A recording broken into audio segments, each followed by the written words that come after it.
In my last video, we dived into the crucial topic of accessibility in the gaming world, particularly highlighting the major role of mobile gaming platforms in making gaming more inclusive. But here's the thing, is accessibility the sole desire of the gaming community? Regardless of a game's scale, its developers, or the community surrounding it, there's one fundamental aspect that must be prioritized when deciding to make a game available worldwide on everyone's phone. It has to be playable.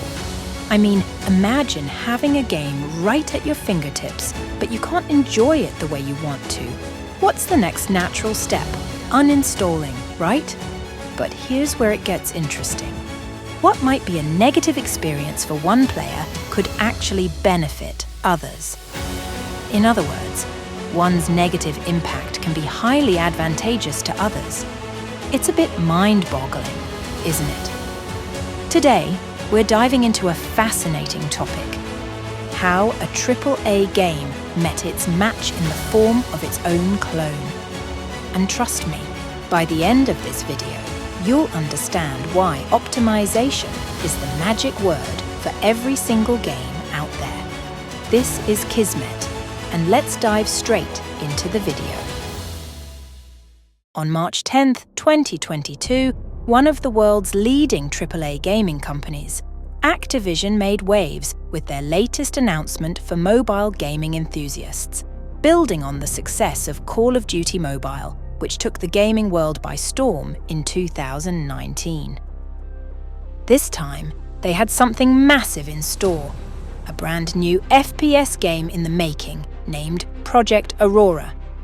Anticipation among players was at an all-time high, with speculation swirling around the internet about what this project would entail and what to expect from it. Then, a few months after dropping the big announcement about Project Aurora, Activision started alpha testing for the game on May 11, 2022. This test version was private, but many people were eagerly waiting for their turn to give the game a try.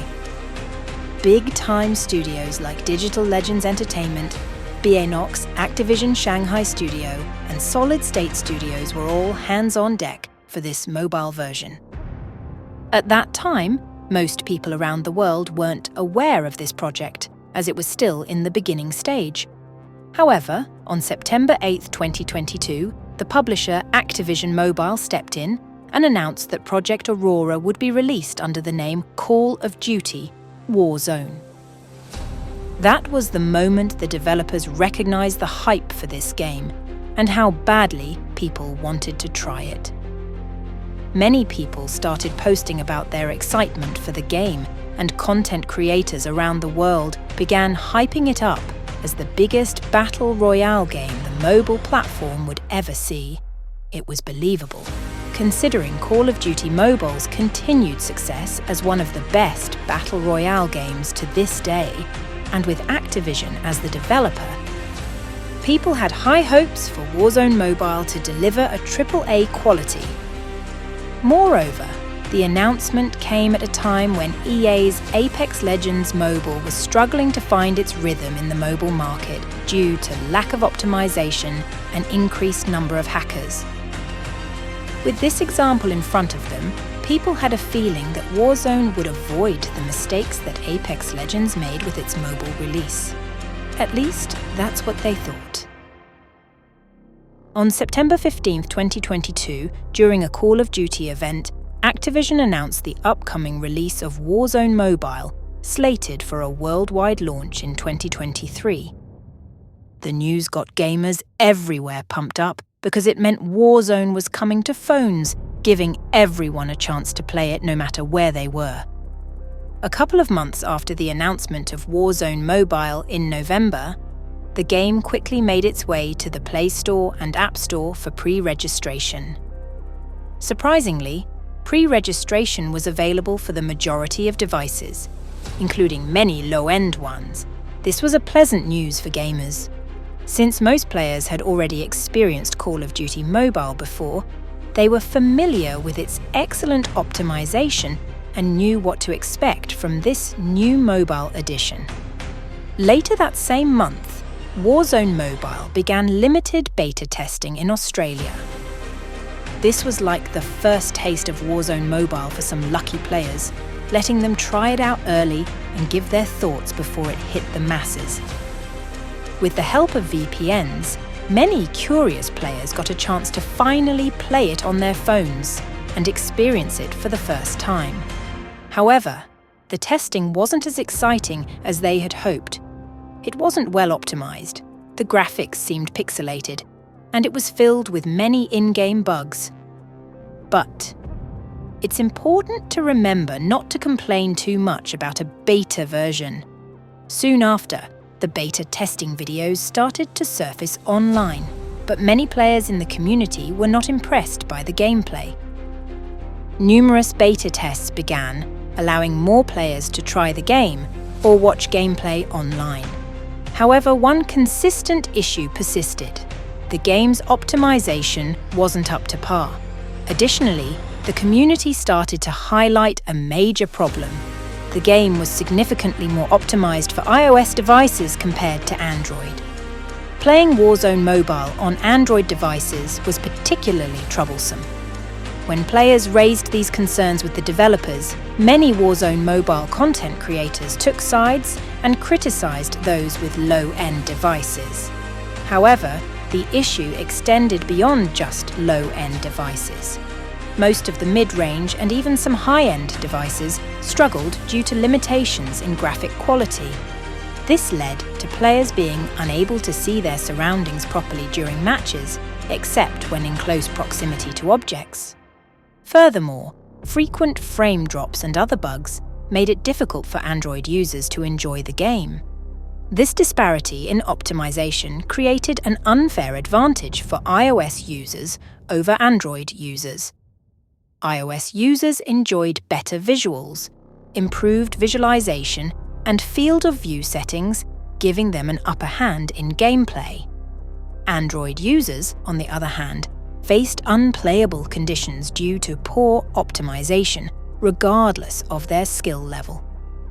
This forced many players to consider purchasing new devices, as their current ones couldn't handle the game. Despite these challenges, dedicated players persevered, hoping for updates that would improve optimization and make the game playable on their devices. But after facing major optimization issues, the game had to delay its 2023 release, pushing it to early 2024. Later, after implementing several updates, Activision expanded its server coverage to different regions.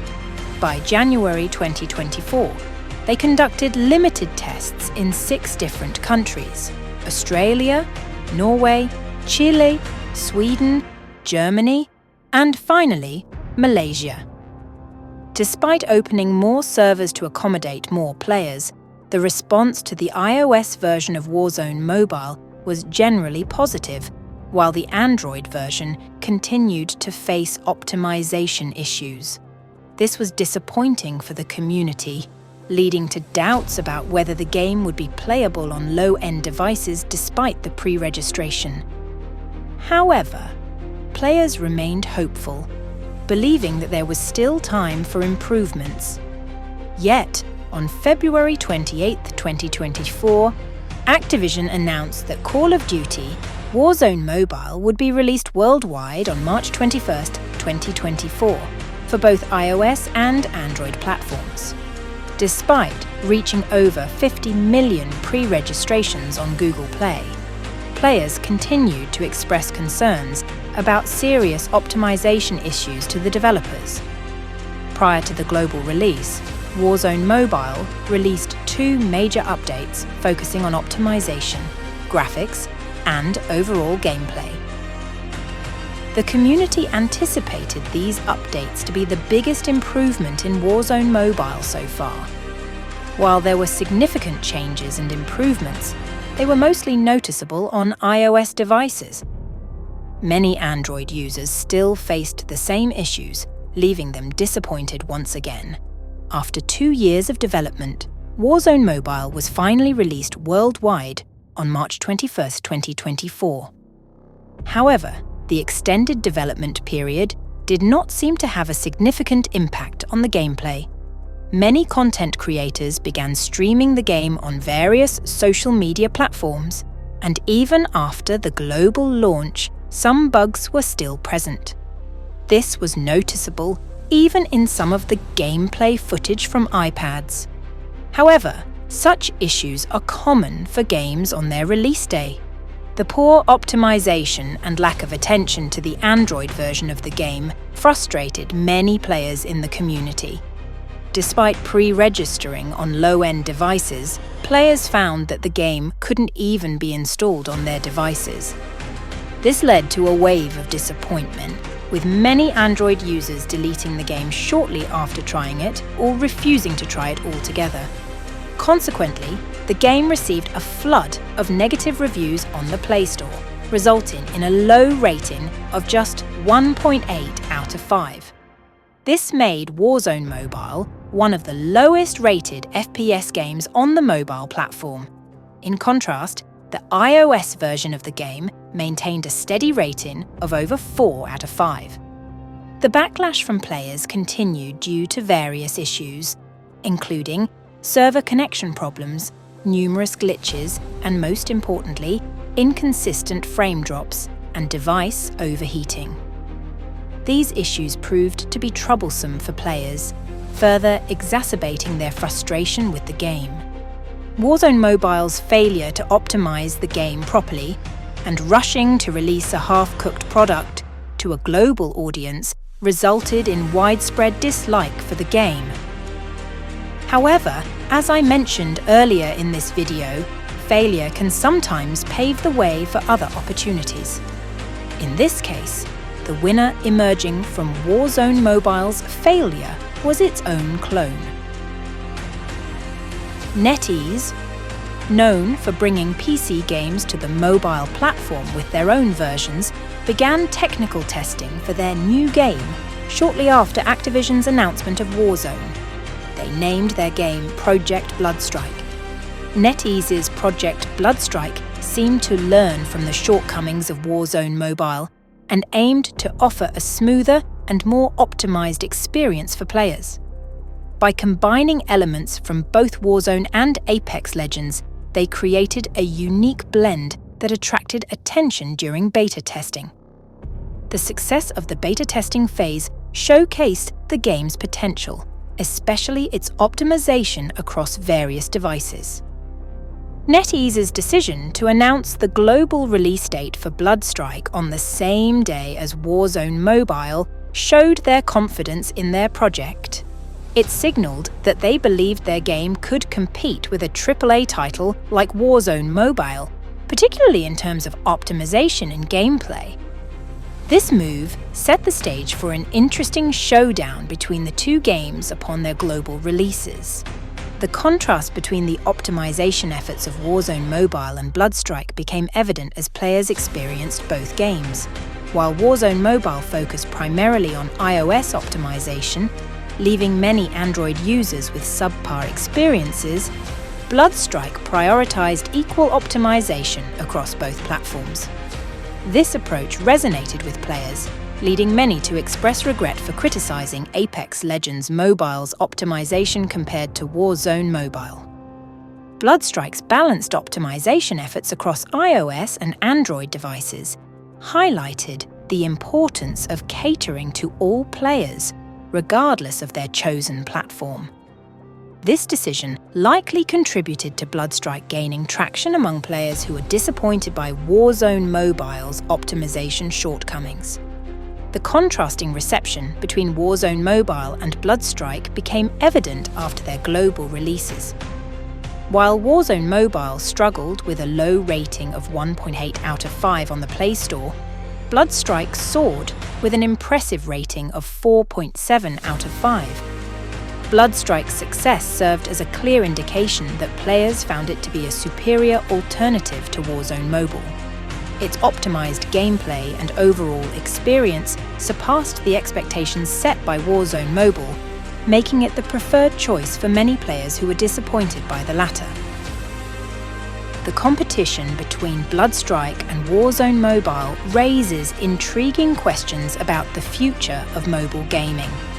With Bloodstrike introducing new map reminiscent of Warzone Mobile's Rebirth Island, some may speculate whether Bloodstrike is evolving into a Warzone Mobile 2.0. Meanwhile, Warzone Mobile continues to strive for optimization and updates, aiming to regain its footing in the market. This dynamic underscores the importance of accessibility and optimization in the gaming industry. Regardless of a game's title or developer, its success hinges on its ability to be accessible to players and to provide a well-optimized experience. Otherwise, it risks falling short of expectations. Thank you for watching this video. If you found it informative and useful, remember to like and subscribe to the channel. We're nearing 1,000 subscribers, so don't miss out on future content by subscribing. See you in the next video.